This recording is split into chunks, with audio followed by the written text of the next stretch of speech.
ओम शांति। आज 30 तारीख की बाबा की साकार वाणी है। बाबा कहते हैं, मीठे बच्चे, तुम अभी शांति धाम सुख धाम में जाने के लिए ईश्वरीय धाम में बैठे हो। यह सत का संग है जहाँ तुम पुरुषोत्तम बन रहे हो। आज का प्रश्न है, तुम बच्चे बाप से भी ऊंच हो, नीच नहीं। कैसे? उत्तर में बाबा कहते बच्चे, मैं विश्व का मालिक नहीं बनता, तुम्हें विश्व का मालिक बनाता हूँ तो ब्रह्मांड का भी मालिक बनाता हूँ। मैं ऊंचते ऊंच बाप तुम बच्चों को नमस्ते करता हूँ, इसलिए तुम मेरे से भी ऊंच हो। मैं तुम मालिकों को सलाम करता हूँ, तुम फिर ऐसा बनाने वाले बाप को सलाम करते हो। आज बाबा ने धारणा के लिए मुख्य सार में कहा है, पहले पॉइंट में, हम ब्रह्मा मुख वंशावली ब्राह्मण है, स्वयं भगवान हमें मनुष्य से देवता बनाने की पढ़ाई पढ़ा रहे हैं। इसी नशे और खुशी में रहना है। पुरुषोत्तम संगम युग पर पुरुषोत्तम बनने का पुरुषार्थ करना है।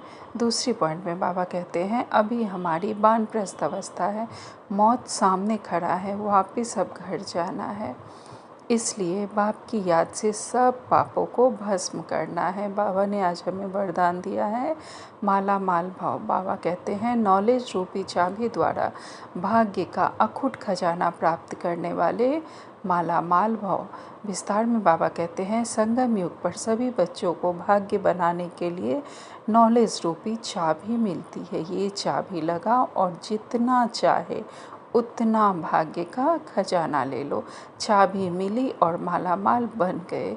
जो जितना मालामाल बनते हैं उतना खुशी स्वतः ही रहती है। ऐसे अनुभव होता है जैसे खुशी का झरना अखुट अविनाशी बहता ही रहता है। वे सर्व खजानों से भरपूर मालामाल दिखाई देते हैं। उनके पास किसी भी प्रकार की अप्राप्ति नहीं रहती। आज स्लोगन में बाबा ने कहा है, बाप से कनेक्शन ठीक रखो तो सर्व शक्तियों की करंट आती रहेगी। आज का अव्यक्त सारे हैं, अपनी जितनी पवित्रता उतनी ब्राह्मण जीवन की पर्सनैलिटी है। अगर पवित्रता कम तो पर्सनैलिटी कम। ये प्योरिटी की पर्सनैलिटी सेवा में भी सहज सफलता दिलाती है, लेकिन यदि एक विकार भी अंश मात्र है तो दूसरे साथी भी उसके साथ जरूर होंगे। जैसे